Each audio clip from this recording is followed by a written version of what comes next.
today I will discuss about the sonnet of Shakespeare.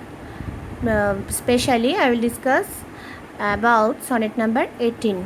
Shakespeare has written 154 sonnets in sequence, and this sonnet shall I compare thee comes in 18 number in sequence.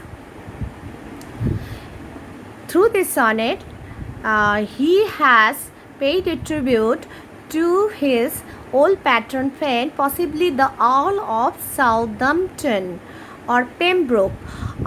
What is sonnet? We have to know it at first. Sonnet is a poem of 14 lines that deals with a particular thought and emotion. There are two types of sonnets: Shakespearean sonnet and Petrarchan sonnets. Shakespearean sonnets are divided into 3 quatrains, and each quatrain consists of 4 lines, and there is a rhyming couplet at the end. And Petrarchan sonnet consists of also 80 lines, but it is divided into 2 sets. First one is called octave, and second stanza is called sestet. The first octave consists of 8 lines, and sestet consists of 6 lines. Now I am going to read the sonnet. Shall I compare thee? Shall I compare thee to a summer's day? Thou art more lovely and more temperate.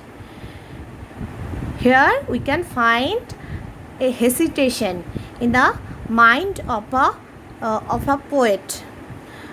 He is hesitating, so he is asking a question. Shall I compare thee to a summer's day? According to him, his friend's beauty is more lovely than the beauty of summer's day. Rough winds do shake and darling birds of May, and summer leaves hath all too short a date. Summer is a limited summer lasts for a limited span of time, and sometimes gales blow and shake the darling birds of May, and it cannot, though it is a beautiful season, but it cannot last long, and sometimes too hot the eye of heaven shines, and often is his gold complexion dimmed. Here we can find an imagery. Eye of heaven. It is actually me. It's the eye of heaven symbolizes the sun, and often is his gold complexion dimmed. In summer we can sometimes find scorching heat, sometimes find shadow. It is a fault of summer.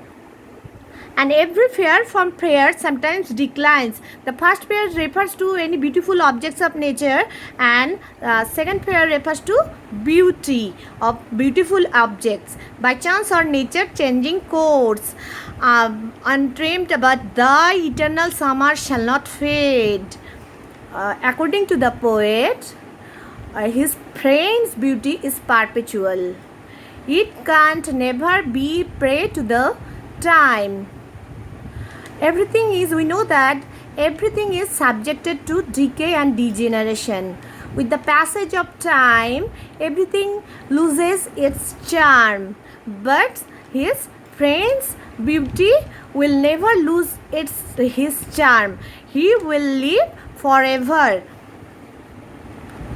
But the eternal summer shall not fade, nor lose possession of that fear, the host, nor shall death break thou wanderest in the shade, when in eternal lines to time thou grows, so long as man breathe or eyes can see, so long lives these, and these gives life to thee. According to the sonneteer Shakespeare, his friend's beauty is perpetual. It can withstand the ravages of time. Time is omnipotent. It can make everything its prey. But through his verse, he wanted to impose immortality to his friends. So, in the last line, he has said, so long as man breathe or eyes can see, so long life lives, and this gives to life to thee.